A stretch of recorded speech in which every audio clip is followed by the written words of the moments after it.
Hi friends, তোমরা সবাই কেমন আছো? আশা করি ভালো আছো আর আমিও ভালো আছি। তো আজকে করব দেখো একটা এঁচুড়ের এমনি হালকা করেই একটা রেসিপি রান্না করছি। দেখো এঁচুড়টা আলু একসঙ্গে সিদ্ধ করে রেখেছিলাম, আর এখানে দেখো তেল দিয়ে জিরে, তারপর তার তেজপাতা, এলাচ, লবঙ্গ, দারচিনি সব ফোড়ন দিলাম, যেমন আর কি মাংস রান্না করলে ফোড়ন দেওয়া হয়, তো সেরকমই দিলাম আজকে।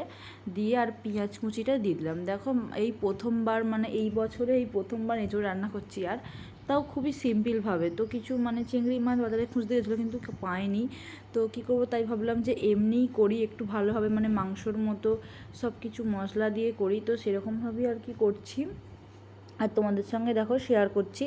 আর পেঁয়াজটা দিলাম, দিয়ে টমেটো দিলাম, টমেটো দিয়ে এবার অল্প একটু চিনি দিয়ে দিলাম। তো দিয়ে এবার পেঁয়াজটাকে ভালোভাবে ভাজবো। আর এঁচোড়টা কী বলো তো, আগে থেকে আমি আসলে কাটিনি, তো মা কেটেছিল, ওই জন্য আর দেখানো হয়নি। তো কেটে আর ধুয়ে আর কি নুন হলুদ দিয়ে কুকারে একটা সিটি দিয়ে রেখেছিল, তো সেই জন্য আর দেখানো হয়নি। তো এবার আমি বাকি রান্নাটা করছি, তাই তোমাদের সঙ্গে সেটাই আমি শেয়ার করছি।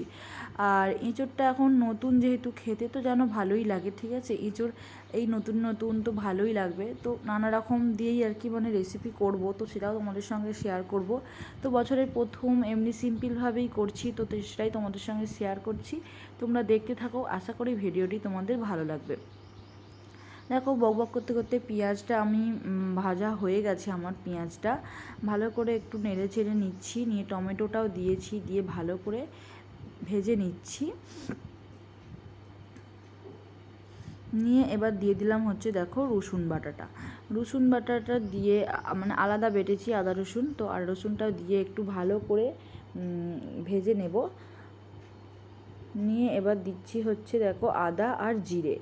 তো লঙ্কা বাটা এখন দিইনি, তো ছেলের তরকারিটা আগে তুলবো, তুলে তারপর লঙ্কাটা দেবো।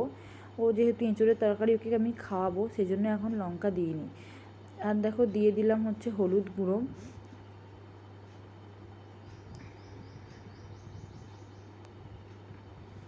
দিয়ে ভালো করে মশলাটাকে ভেজে নিচ্ছি। দিয়ে অল্প অল্প জল দিয়ে দিয়ে ভালো করে মশলাটা ভেজে নেব।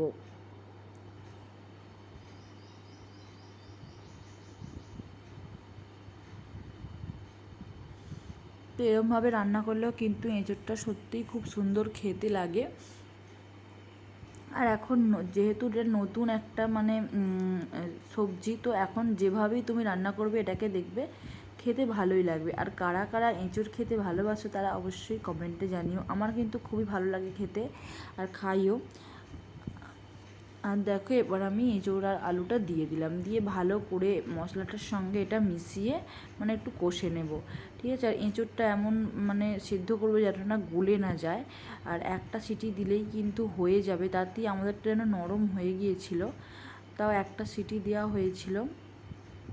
ভালো করে দেখো মশলার সঙ্গে এঁচোড়টাকে কষিয়ে নিতে হবে।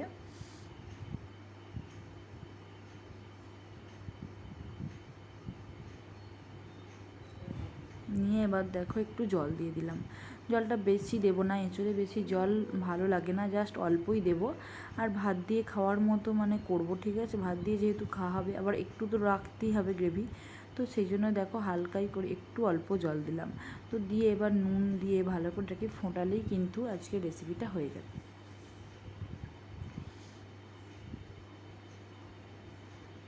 একটু চাপা দিয়ে দিলাম, দিয়ে ভালো করে ফুটিয়ে নিচ্ছি। দেখো কালারটা কিন্তু সত্যিই খুব সুন্দর হয়েছে। আর একটু লাস্ট দিয়ে দিলাম হচ্ছে ঘি। তো দেখো এবার ঘি দিয়ে ফুটিয়ে নিলেই কিন্তু দেখো হয়ে যাবে। আর আমি কিন্তু গ্রেভিটাও বেশি রাখিনি, অল্প ভাত দিয়ে মাখার মতোই রেখেছি। তো এবার এটা আমি দেখো নামিয়ে নিচ্ছি। তো আজকের ভিডিওটি তোমাদের কেমন লাগলো অবশ্যই আমাকে কমেন্টে জানিও, আর সবাই আমার পাশে থেকো।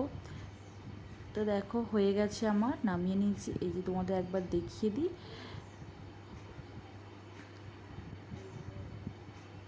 তো চলো টাটা, ফিরে আসছি নতুন কোনো